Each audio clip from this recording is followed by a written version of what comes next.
Hari ini kita mau bahas tentang apakah dunia ini virtual atau bukan. Sejak munculnya AI, udah banyak ramalan-ramalan yang terdengar mengancam peluang kita, ya kan? Kayak pekerjaan kita nanti nggak ada lagi, akan digantikan oleh AI, atau mungkin suatu saat AI akan punya kesadarannya sendiri. Sekarang banyak orang terkenal mulai percaya bahwa dunia ini adalah virtual. Ini juga topik yang lumayan Yang paling terkenal adalah Elon Musk. Dia diwawancara di tahun 2016 bilang, kemungkinan dunia kita ini bukan virtual kurang dari 1/1.000.000%. Gimana Elon Musk dapat kesimpulan kayak gini? Bayangin aja ya, game yang kita buat sekarang seiring kemajuan teknologi semakin mendekati kenyataan. Suatu hari nanti kita bakal nggak bisa bedain mana game asli, mana game yang bukan. Bahkan pada zaman sekarang ini aja udah banyak banget website yang bisa buatin video, foto, suara kita persis banget dengan kenyataan. Bahkan sampai kita nggak bisa bedain mana yang asli, mana yang palsu. Bahkan udah ada mode penipuan ya kan. Misalkan hari itu pasti datang, maka kita bisa bilang sekarang kita mungkin adalah salah satu dari miliaran game itu. Dan kemungkinan dunia kita adalah kenyataan kurang dari 1/1.000.000% kemungkinan. Dan alam semesta paralel mungkin juga adalah game lain, macam-macam game. Ada berapa alam semesta paralel, artinya ada berapa game yang mirip. Kenyataan cuma ada satu. Pasti ada yang nyata, yang asli, karena semua game simulasi itu dibuat berdasarkan kenyataan. Maka pasti ada satu kenyataan, tapi yang lainnya 9,99999% itu adalah virtual. Sebenarnya lebih dari 2300 tahun yang lalu udah ada orang yang mulai curiga dunia ini adalah virtual. Siapa? Filsuf Yunani terkenal, Plato. Plato hidup di tahun 390 sebelum Masehi. Dia nulis buku berjudul Republic. Di buku itu ada eksperimen pemikiran terkenal yang disebut ramalan tahanan gua. Misalkan ada sekelompok tahanan yang belum pernah lihat dunia luar, kita masukin ke dalam guanya kan, kita ikat tangan kaki mereka biar mereka nggak bisa gerak, nggak bisa balik badan, cuma bisa lihat dinding gua. Di belakang tembok nyalain api unggun, lalu akan ada orang pegang berbagai bentuk benda berdiri di belakang tembok. Bayangan benda-benda itu akan diproyeksi ke dinding gua. Kalau tahanan-tahanan ini dari lahir udah melihat bayangan-bayangan ini di tembok, mereka bakal ngira dunia itu kayak gitu bentuknya. Semua terdiri dari bayangan hitam. Kalau suatu hari ada tahanan yang kabur dari gua, lihat dunia nyata, nemuin bahwa dunia yang dia lihat dari kecil itu berbeda, dia bakal kaget banget dong. Lalu dia balik lagi ke dalam gua ngasih tahu tahanan lain bahwa dunia luar sebenarnya kayak begini gitu. Mereka bakal gimana responnya? Tahanan lain bakal ngira dia gila. Karena mereka yakin banget dunia itu terdiri dari bayangan. Plato mau pakai eksperimen pemikiran ini buat buktiin satu hal, yaitu sebenarnya pengertian kita tentang hal di dunia ini mungkin cuman bayangan. Kita mungkin seperti tahanan dalam gua itu. Jadi kalau dunia kita adalah dunia virtual, adalah proyeksi, maka dunia nyata bakal penuh detail, penuh warna, lebih kaya, lebih dari yang kita lihat ini. Tapi kita nggak bisa nemuin diri kita hidup di dunia proyeksi. Kamu harus punya kesempatan ke dunia nyata sekali. Kamu baru tahu dunia nyata itu kayak apa. Kalau nggak ke sana, orang lain ngasih tahu kamu juga nggak bakal percaya. Lalu selain Plato, ada pemikir dari Cina yang juga ngerasa dunia ini ilusi. Orang itu adalah Chuang-Tzu. Chuang-Tzu itu punya konsep filosofis yang sangat terkenal. Mungkin kalian juga udah pernah dengar di luar situ ya. Chuang-Tzu pernah bermimpi jadi kupu-kupu. Konsep ini sebenarnya dari pengalaman nyatanya ya. Suatu hari dia tuh lagi bubuk cantik, mimpi jadi kupu-kupu. Mimpi yang sangat nyata, sampai dia nggak percaya lagi dia itu adalah manusia. Dia merasa dirinya itu adalah kupu-kupu yang lagi terbang. Kemudian dia bangun, dia menemukan dia adalah manusia ternyata.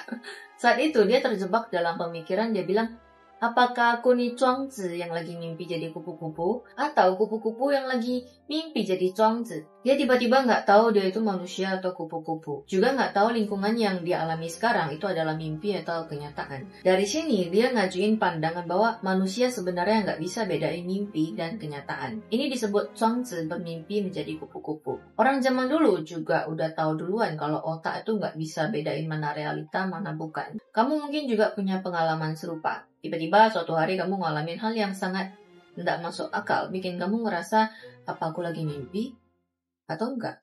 Karena dalam mimpi, orang nggak tahu dirinya itu ada dalam mimpi. Jadi kenyataan juga bisa jadi mimpi. Mungkin aja, udah mulai bingung kan?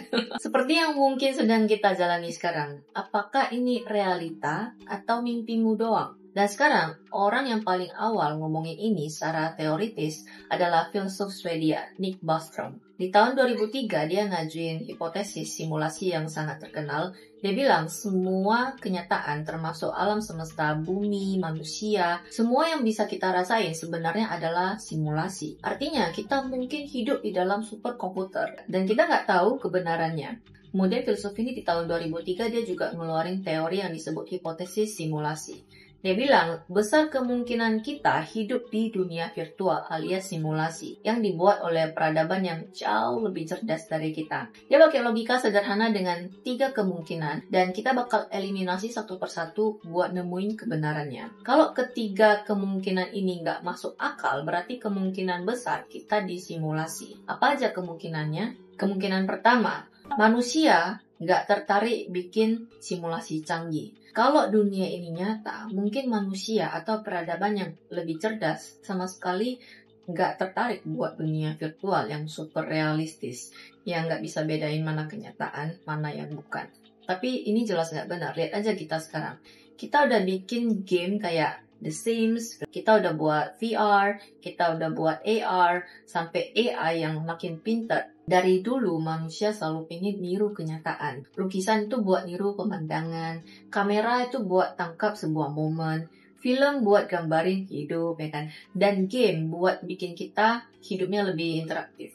Sekarang kita malah lagi kenceng-kencengnya bikin teknologi kayak metaverse atau deepfake. Jadi jelas banget kita itu tertarik untuk buat simulasi. Jadi kemungkinan ini dicoret ya. Kemungkinan kedua, manusia nggak mampu bikin simulasi canggih. Mungkin kita pingin bikin simulasi yang benar-benar mirip dunia nyata. Tapi teknologinya nggak sampai ke sana. Sekarang kita memang masih belum bisa bikin dunia virtual yang 100% kayak kenyataan. Tapi coba lihat perkembangan teknologi. Game makin realistis, AI makin pinter, VR makin nyata. Kalau kita terus maju, besar kemungkinan di depan, mungkinnya beberapa dekade lagi, kita bisa bikin simulasi yang orang dalamnya itu nggak sadar. Itu cuma simulasi. Kalau peradaban yang lebih canggih dari kita udah bisa bikin simulasi kayak gitu, berarti kemungkinan ini juga lemah. Jadi kemungkinan kita nggak mampu bikin simulasi semakin kecil seiring waktu. Kemungkinan ketiga, manusia musnah sebelum bikin simulasi canggih. Mungkin kita punya potensi bikin simulasi yang super canggih, tapi keburu musnah duluan.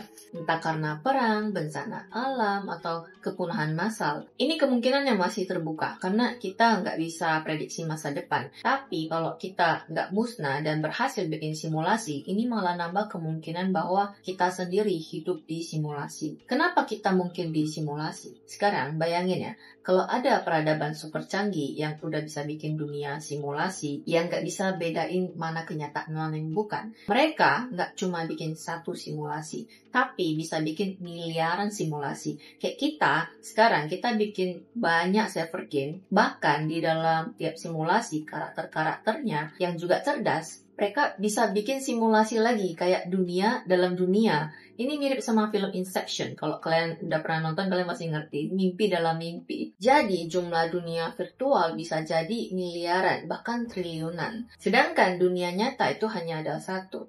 Nah pertanyaannya, kalau ada satu dunia nyata dan miliaran dunia virtual, kamu kira-kira hidup di dunia yang mana ya? Secara statistik, peluang kita hidup di dunia nyata itu cuma 1 banding miliaran. Sangat kecil. Ini yang bikin Elon Musk bilang di wawancara tahun 2016, kemungkinan dunia kita bukan simulasi itu cuma 1/1,000,000,000%. Karena simulasi bisa bikin banyak banget dan semuanya terasa nyata. Besar kemungkinan kita ada di salah satu simulasi itu. Sebenarnya mungkin kalau mau buktiin dunia ini virtual juga nggak susah. Yaitu kalau dunia virtual pasti ada tempat yang nggak realistis. Walaupun bisa ditiru, sangat mirip, bikin kamu nggak ngerasa dia virtual, tapi pasti ada bug ya kan. Sebuah sistem pasti ada bugnya. Pasti bisa nemuin tempat yang nggak natural. Kita cuma perlu nemuin tempat-tempat ini. Dasarnya bisa buktiin kalau dia itu virtual. Jadi gini, kita langsung nemu beberapa tanda yang bikin mikir kalau dunia ini adalah virtual. Kayaknya ada yang aneh. Kalian udah tahu kan kalau dulu kita sempat bahas soal kecepatan cahaya yang konstan. yang nanti aku akan bahas lebih dalam lagi, itu satu dari yang paling mencurigakan. Karena kalau kamu pikir baik-baik, cahaya itu adalah hal yang paling nggak masuk akal di seluruh fisika. Pertama, kecepatannya konstan di semua arah, semua kondisi. Kedua, dia adalah batas maksimal yang nggak bisa dilampaui oleh apapun. Ini kan aneh kali ya kan? Baik dunia fisik yang kita kenal seharusnya semua hal ada penyebabnya, ada logikanya. Tapi kecepatan cahaya nggak ada alasan. Bahkan Einstein sendiri dia bilang dia nggak bisa jelasin kenapa cahaya itu konstan. Dan kita cuma tahu kalau yes fakta itu betul. Artinya semua hukum fisika kita sedang berdiri di atas sesuatu yang secara logika malah nggak bisa dijelasin. Aneh kan? Tapi kalau dunia ini virtual, ini masuk akal banget. Karena semua sistem komputer pasti punya batas kecepatan proses. Kita semua udah tahu ya kan? Kalau benda di dunia virtual bisa bergerak secepat mungkin tanpa batas, sistemnya itu bisa nge-lag, bisa crash. Jadi si pembuat sistem, dia harus bikin aturan, satu batas utama, supaya semua proses tetap stabil. Dan batas itu adalah kecepatan cahaya. Ini bukan hukum alam, ini kayak batas bandwidth. Batas kecepatan ini juga secara nggak langsung nahan kita biar kita nggak bisa keluar dari galaksi. Kalian mungkin juga udah pernah dengar, meskipun suatu hari nanti kita udah nemuin pesawat yang bisa melaju secepat cahaya buat keluar dari galaksi, tetap aja kita akan membutuhkan minimal ya 25.000 tahun. Artinya, walaupun kita sangat canggih nanti, kita tetap nggak bisa kabur. Ini kayak sandbox, dunia virtual yang dibatasi supaya kamu nggak bisa jalan terlalu jauh. Lalu fenomena kedua yang bikin curiga, alam semesta ini ternyata bukan cuma mengembang. Pernah dengar ya kan? Expanding. Sangat cepat, lebih cepat dari kecepatan cahaya. Padahal barusan kita bilang di dunia ini nggak boleh ada yang melebihi kecepatan cahaya. Tapi ruang itu sendiri boleh. Ini jelas ada yang nggak masuk akal. Ini kayak sistem mau bilang begini, kamu nggak boleh lebih cepat dari kecepatan cahaya. Tapi aku sebagai sistem boleh ekspansi lebih cepat dari cahaya. Tujuannya ya supaya kamu nggak pernah bisa ngejar batas dunia. Supaya kamu nggak bisa keluar. Nggak bisa ngelihat ujungnya ada apa. Fenomena ketiga, alam semesta ini nggak ada batas. Dia terus mengembang dan kita nggak bisa nemuin ujungnya. Sekarang coba kalau kamu tanya sama diri sendiri, mana ada sistem yang nggak ada batas? Semua sistem pasti ada batasnya. Semua sistem, semua program, semua struktur buatan pasti punya batas, punya ujung, punya rangka. Tapi dunia ini terasa seperti nggak ada ujungnya. Itu bukan karena dia beneran nggak ada batas, bisa jadi karena batasnya disembunyikan, ditarik terus menjauh, dibuat melebihi jangkauan kita, biar kita mikir dia nggak terbatas. Kalau ini bukan buatan, kenapa desainnya bisa secanggih itu? Kok rasanya semua aturan disetel bukan untuk menjelaskan kenyataan, tapi malah untuk memastikan kita nggak bisa kabur, nggak bisa nemukan jawaban, dan nggak bisa nyadari diri kalau kita sebenarnya ada di dalam sebuah sistem. Kalau kamu mikir lebih dalam, semua ini bukan bukti dunia ini nyata. Justru semua ini petunjuk bahwa dunia ini kayak dirancang. Dan kalau sesuatu dirancang, berarti ada yang merancangnya kan? Dan kalau ada yang merancangnya, berarti bisa jadi kita bukan realita, tapi kita adalah program. Ada sesuatu yang lumayan mengganggu kedamaian nih, yaitu bahwa alam semesta ini sebenarnya nggak punya luar. Kamu sadar nggak? Nggak ada yang namanya di luar alam semesta. Sampai sekarang masih belum tahu ya kan? Kalau sesuatu nggak punya luar, pertanyaannya jadi begini. Dia sebenarnya mengembang kemana? Tadi kan kita udah bahas kan, alam semesta ini terus expanding. Tapi dia expanding kemana kok di luar nggak ada apa-apa? Kok bisa sesuatu mengembang kalau nggak ada ruang di luar sana? Coba bayangin, kalau kamu mau mengembang, kamu butuh ruang ya kan? Kalau dia memang nggak ada batas dan nggak ada ruang luar, harusnya dia diam aja dong, nggak perlu ngembang ya kan? Karena nggak ada tempat yang dituju. Tapi kenyataannya dia mengembang. Artinya secara nggak langsung, ini kayak bilang ke kita seolah-olah ada batas, seolah-olah ada ruang di luar. Padahal logikanya nggak masuk. Jadi kalau ada batas, berarti ada luarnya. Dan kalau ada luarnya itu apa? Belum ada yang bisa jawab sampai hari ini. Masih ada yang aneh lagi. Bukan cuma alam semesta yang gak ada batasnya, tapi bumi juga. Kamu tinggal di atas bumi dan kamu jalan sejauh apapun, kamu gak akan pernah sampai ke ujungnya. Kenapa? Karena dia bulat ya kan. Jadi kamu akan muter terus di tempat yang sama, kayak sistem yang didesain supaya kamu merasa gak ada ujungnya. Sekarang coba mikir, kalau bumi ini ciptaan, kayaknya yang bikin dia memang niat kali bikin kamu percaya bahwa tempat tinggalmu ini gak terbatas. Padahal ada batas, tapi batasnya itu didesain supaya kamu gak pernah nemuin. Lalu muncul pertanyaan baru, Apa awalnya cuma ada bumi? Mungkin iya. Mungkin awalnya cuma ada kamu dan bumi. Tapi lama-lama manusia mulai sadar, mulai mikir. Ini bumi kayaknya nggak natural. Mereka mulai curiga bumi itu bulat. Mulai pertanyakan langit, mulai ingin tahu lebih. Dan mungkin pencipta sistem ini mulai panik. Dia mikir, wah manusia terlalu pintar. Lalu dia nambahin simulasi baru, dia tambahkan ruang angkasa. Jadi waktu kamu keluar dari bumi, kamu tetap nggak ketemu batas. Karena dia udah siapin satu layer baru. Dan waktu kamu mulai bisa lihat terlalu jauh, dia percepat ekspansi alam semesta. Kayaknya sistem ini lagi bilang, kamu boleh lihat, tapi hanya sampai situ aja ya, jangan lebih. Begitu kamu bisa lihat lebih jauh, dia akan tambah jauh lagi. Dan siapa yang pertama kali lihat pengembangan ini? Hubble teleskop pertama yang kasih tahu kalau alam semesta itu lagi mengembang.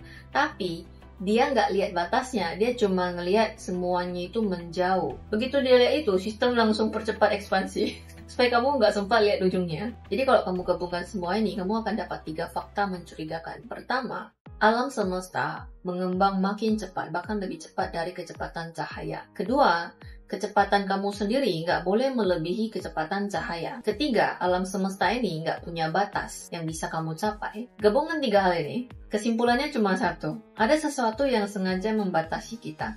Ya kan?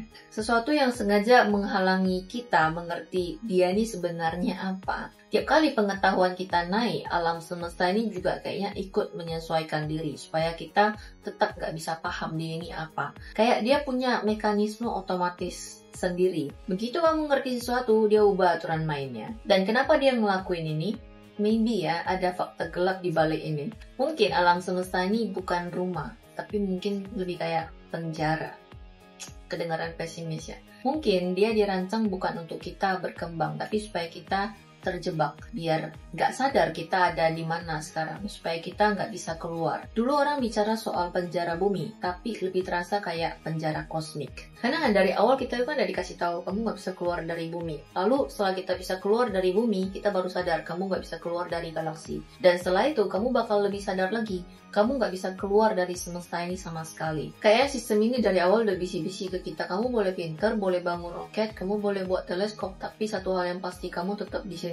Dari situ kita dapat kesimpulan, mungkin semesta ini bukan cuma tempat tinggal, tapi dia itu kayak sebuah perangkat, kayak penutup atau perisai, kayak sistem yang dirancang khusus buat jadi penghalang. Tapi justru karena dia begitu repot menahan kita, itu malah bukti yang paling kuat bahwa dia sebenarnya mungkin lagi khawatir. Dan sesuatu yang besar nggak mungkin takut, khawatir kalau yang dihadapi sama kita yang kecil. Jadi ada 2 kemungkinan, entah dia terlalu berlebihan, overestimate kekuatan kita, atau dia tahu sebenarnya kita ini bukan makhluk sembarangan. Kita ini makhluk yang sangat gak masuk akal, maybe sangat kuat. Bahkan mungkin sangat mengerikan kalau sampai kita sadar kita ini siapa sebenarnya. Kalau kita cuma kayak kucing atau anjing, ya udah dia cukup kasih ilusi bumi itu bulat, biar kita muter-muter aja. Tapi dia nggak berhenti di situ, dia tambah ruang di luar, dia tambah sistem galaksi, dia percepat pengembangan alam semesta. Padahal kita baru aja bisa ngeliat dikit. Artinya dia tahu kita ini punya potensi yang kalau nggak dikekang, kita bisa menembus batas. Kayak kamu punya sesuatu di dalam diri kamu yang meledak terus dari dalam.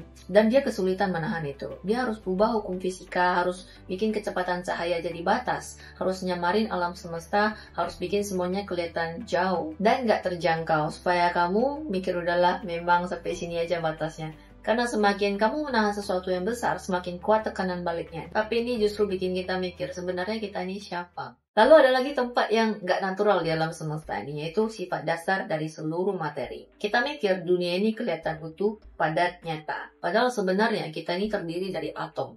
Dan atom itu cuma titik-titik yang kebanyakan kosong. Jadi kalau dilihat dari struktur dasarnya, kita ini sebenarnya cuma setengah transparan. Cuma karena atomnya kecil kali dan resolusi mata kita terbatas, jadi kita kelihatan padat. Tapi kalau mata kita bisa ngelihat setajam itu, kamu bakal lihat tubuh kita ini disusun oleh titik-titik, atom-atom, kayak piksel-piksel yang disusun rapat. Dan ini nggak cuma berlaku di tubuh manusia. Seluruh realitas kita, batu, udara, air, suara, cahaya, semua yang dapat kita rasakan padat, dan nyata itu cuma kumpulan titik-titik yang pada dasarnya kosong. Jadi seluruh alam semesta ini terfragmentasi, dan sifat fragmentasi ini sangat mirip dengan struktur dunia dalam komputer. Dunia simulasi digital selalu disusun oleh satuan-satuan kecil angka-angka, biner 0 dan 1, disusun satu persatu sampai terbentuk dunia yang terlihat utuh. Dan semesta kita juga begitu. Dia disusun secara satu persatu, sedikit demi sedikit, titik demi titik. Jadi sangat mungkin realitas ini sebenarnya disimulasikan. Dan kita adalah bagian dari sistem yang dibangun untuk menipu persepsi kita. Kelihatannya sistem ini seolah dibuat cuma buat nahan satu hal, yaitu kesadaran kita. Karena begitu kamu sadar semua ini simulasi, kamu berhenti tunduk. Begitu kamu sadar kamu ini bukan bagian dari sistem ini, tapi sesuatu yang lebih besar dari sistem ini, maka sistemnya goyang. Dan mungkin justru itu kenapa semua ini terlihat begitu rapi dan kompleks. Karena semesta ini bukan rumah, tapi lebih kayak penjara yang dirancang sangat cantik. Supaya kamu lupa, kamu sedang dikurung. Dan kalau kita udah tahu tubuh kita terdiri dari atom, lalu kita juga tahu udara itu terdiri dari atom, maka muncul satu pertanyaan besar ya. Kenapa masih ada batas antara tubuh dan udara? Kenapa daging kita nggak nyatu aja sama udara? Kenapa kulit kita bisa nahan? Kenapa daging kita nggak terbang aja ke angin? Atau sebaliknya, udara nggak masuk ke tubuh kita aja? Jawabannya, karena atom itu setelah disusun jadi molekul, dia punya sifat baru. Jadi bukan cuma soal atom, tapi soal bagaimana atom itu disusun. Atom-atom daging kita, waktu udah nyatu jadi molekul tubuh, dia punya sifat kimia sendiri. Beda dari molekul udara. Sama kayak air dan tinta bisa nyatu, tapi air dan minyak nggak bisa. Bukan karena salah satunya lebih kuat, tapi karena struktur molekulnya beda. Artinya yang nentuin apakah sesuatu bisa nyatu atau enggak, itu bukan atomnya, tapi informasi yang nempel di molekul itu. Jadi alam semesta ini sebenarnya dibentuk oleh dua hal, yaitu materi dan informasi. Materi itu atom, informasi itu susunannya. Informasi ini bilang kumpulan atom ini jadi otak, yang ini jadi paru-paru, yang ini jadi udara. Jadi bukan atom yang bikin kita jadi manusia, tapi informasi yang nentuin atom-atom itu harus ngapain, harus jadi apa, harus nyatu kemana, dan harus saling tolak di mana.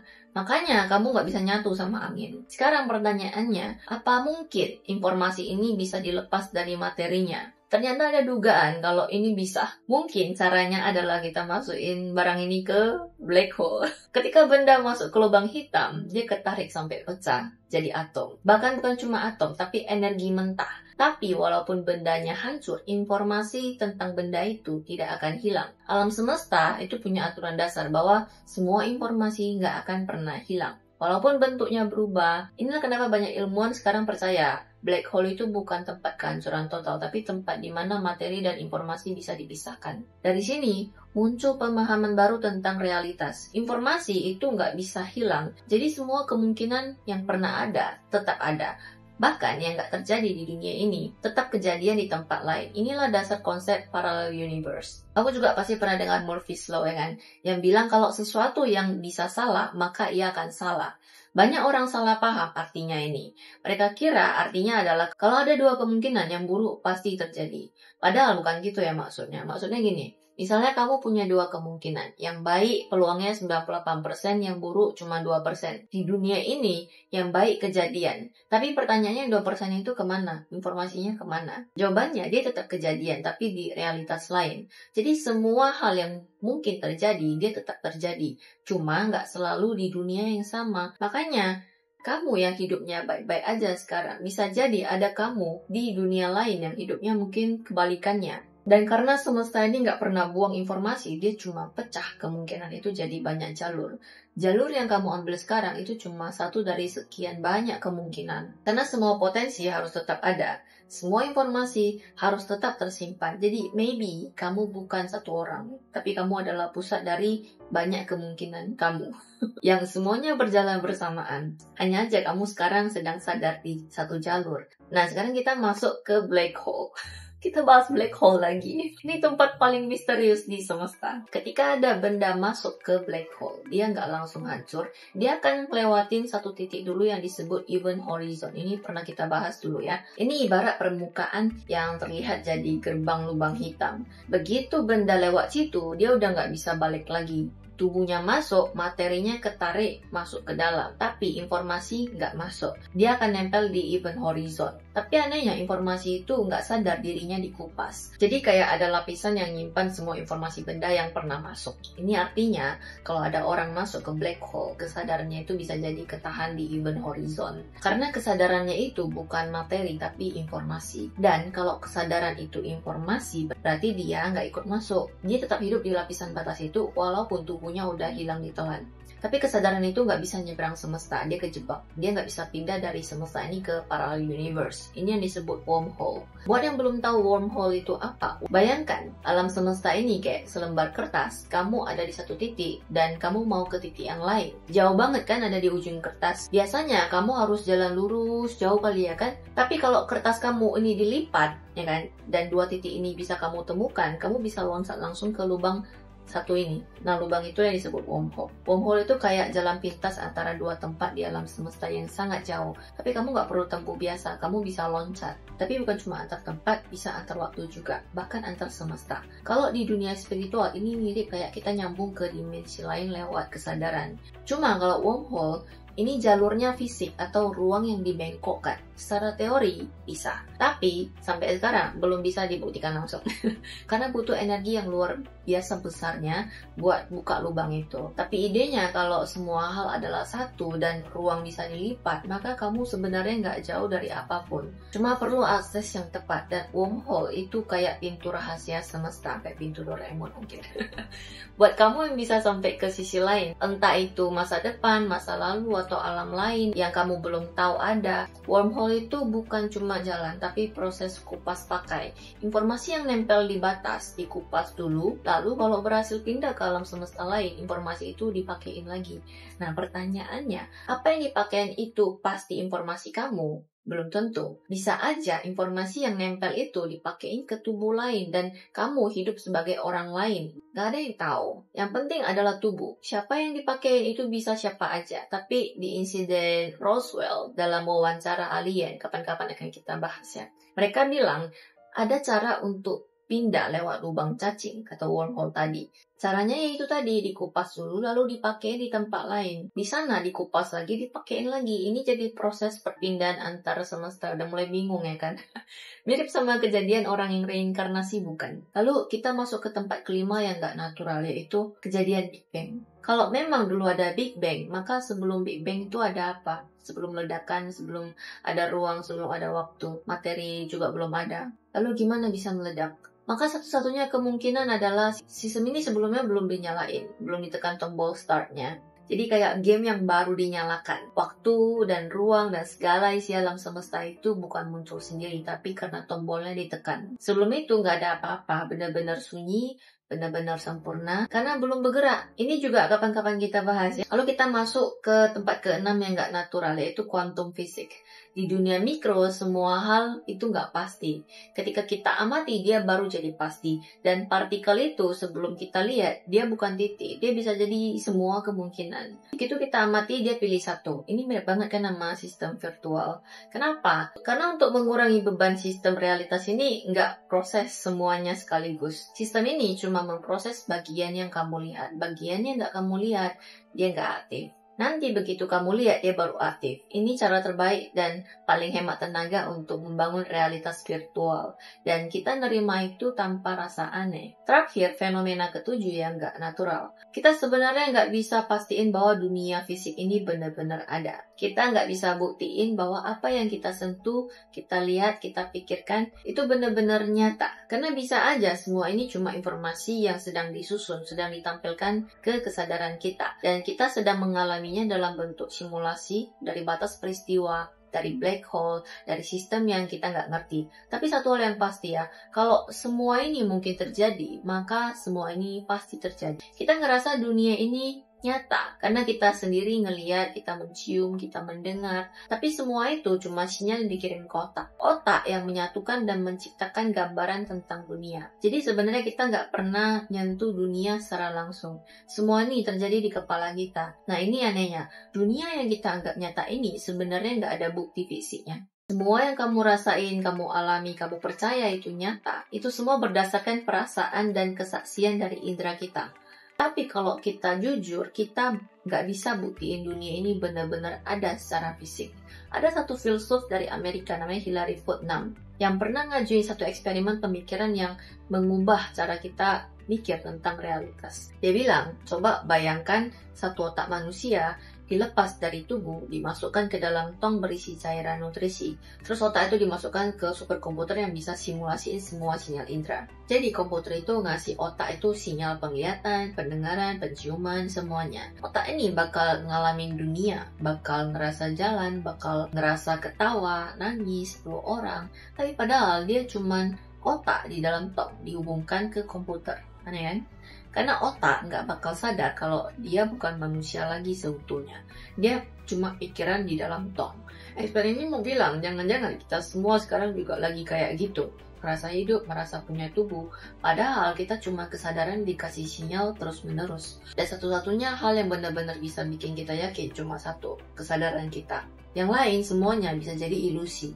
Makanya kalau kita tarik kesimpulan, bisa jadi dunia ini nggak punya materi beneran, nggak punya fisik. Yang ada cuma informasi. Dunia ini mungkin cuma dunia virtual yang disusun dari sinyal-sinyal dan program. Sama kayak kalau kamu main game. Di dalam game kamu tuh bisa jalan, bisa lompat, makan, mati. Tapi kamu tahu itu bukan kenyataan. Tapi karakter dalam game, kalau dia bisa berpikir, dia bakal bilang kalau dunia itu nyata. Nah, kita sekarang mungkin juga lagi kayak karakter itu.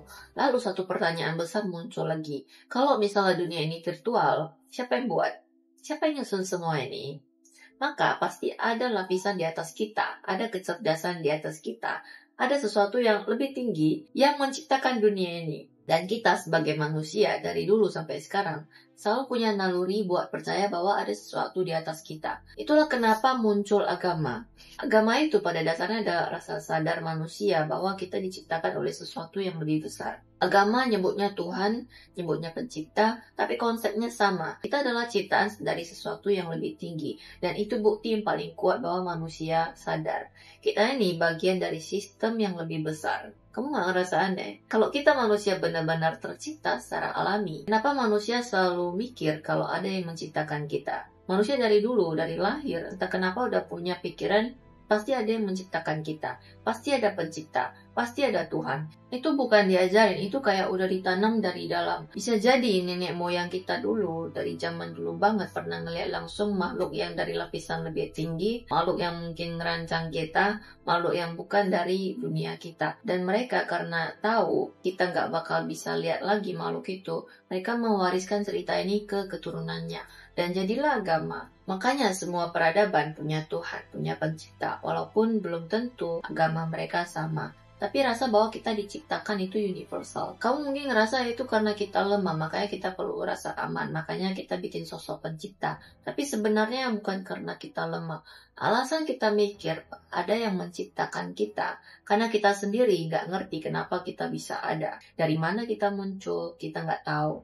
Dan karena kita nggak tahu satu-satunya penjelasan masuk akal, pasti ada yang menciptakan. Dan keberadaan agama itu sebenarnya petunjuk yang paling jelas bahwa ada lapisan yang lebih tinggi dari kita. Kalau memang ada lapisan yang lebih tinggi, maka sangat mungkin kita sekarang itu hidup di dunia virtual. Tapi dunia virtual juga tetap dibuat berdasarkan dunia nyata. Kayak kamu main game, itu dunia virtual, tapi inspirasinya itu dari dunia nyata. Ada gerak, emosi, interaksi, semua ditiru dari kenyataan.